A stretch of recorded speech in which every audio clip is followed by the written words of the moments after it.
مفتی صاحب یہ اسلامی سزائیں بڑی ظالمانہ سزائیں ہیں، ہاتھ کاٹ دو، کوڑے مار دو، درے لگا دو، یہ اتنی ظالمانہ سزائیں کیوں ہیں یہ اسلامی سزائیں؟ بقیہ ویڈیو دیکھنے سے پہلے ویڈیو کو لائک کریں، راہم ٹی وی چینل کو سبسکرائب کریں اور بیل آئیکن پر کلک کریں۔ شکریہ۔ بڑا اچھا سوال آپ نے کیا۔ نہیں، ظالمانہ سزائیں پائے ثبوت تک پہنچتی کیسے ہیں یہ پہلے ثابت کریں، کیونکہ پائے ثبوت تک پہنچنے کے لیے اتنی کڑی شرائط ہیں کہ وہ کڑی شرائط سے گزر کر اگر آپ پہنچ جائیں تو پھر تو ہاتھ کٹنا ہی چاہیے، پھر تو زانی سنسار ہونا ہی چاہیے۔ آپ زانی ہیں، ایک زانی کا زنا ثابت کرنے کے لیے 4 گواہ چاہیے، 4، اور چاروں کی سٹیٹمنٹ میں کوئی کمی بیشی نہیں ہونی چاہیے، اور قاضی اکیلے سب سے سٹیٹمنٹ لے گا، اور وہ جو جس سے یہ ارتکاب ہوا اس سے پوچھے گا کہ نوعیت کیا ہے، پھر گواہوں سے پوچھے گا، گواہ ایک یہاں تک کہ ٹائمنگ میں آگے پیچھے ہو گئے اور اسے نوعیت اور کیفیت میں بھی آگے پیچھے ہو گئے تو وہ اس کا جرم ثابت نہیں ہوگا۔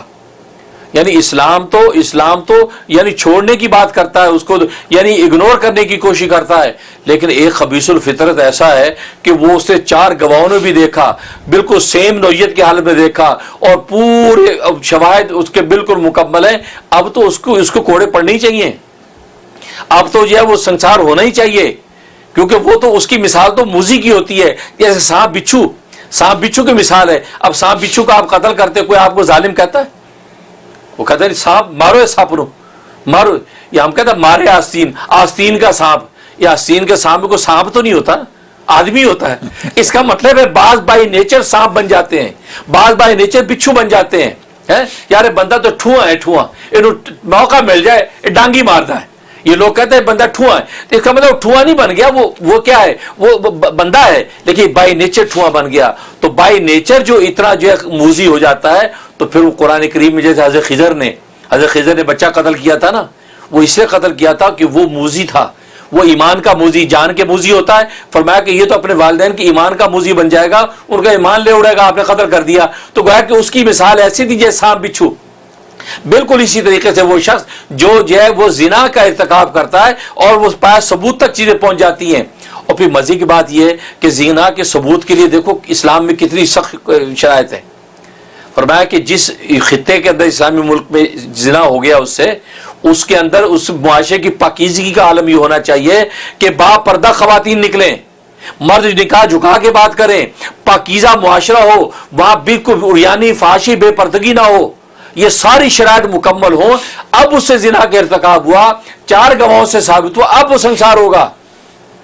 پاکستان کی اس وقت جو موجودہ صورتحال ہے اس میں تو سنسار ہو ہی نہیں سکتا۔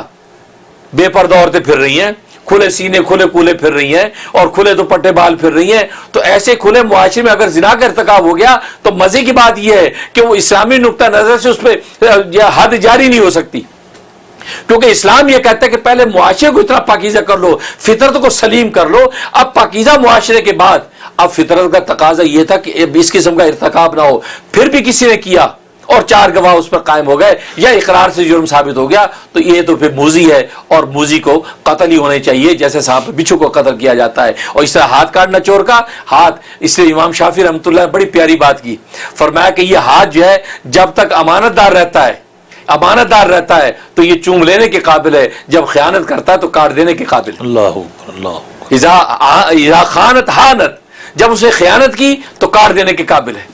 اور ایک اللہ والے کیا خوبصورت بات کہتے ہیں، اصل میں فرمایا یہ ہاتھ، یہ 2 ہاتھ، یہ اللہ سے مانگنے کا شاہی پیالہ ہے۔ یہ اللہ نے سب کو دے رکھا ہے کہ یہ شاہی پیالہ میرے آگے پھیلاؤ، میں بھروں گا، چوری نہ کرو کسی سے، شاہی پیالہ پھیلاؤ۔ اس ظالم نے شاہی پیالہ میرے آگے پھیلانے کی بجائے کسی کے مال کو چوری کیا اور میری قدرت اور رحمت سے منہ موڑا، سمجھا کہ میں اس کو دے سکتا ہوں، تجھے نہیں دے سکتا۔ لہذا اس سے جب اس کا مال چوری کیا، اس نے شاہی پیالے کی توہین کی ہے، لہذا میرے شاہی پیالے کی تو نے توہین کی ہے، تو اللہ تعالیٰ کا اس کا ہاتھ کاٹ دو، یعنی میرا شاہی پیالہ واپس دے دو۔ اللہ شاہی پیالہ اس کا واپس لے لیتے۔ اللہ اکبر، اللہ اکبر۔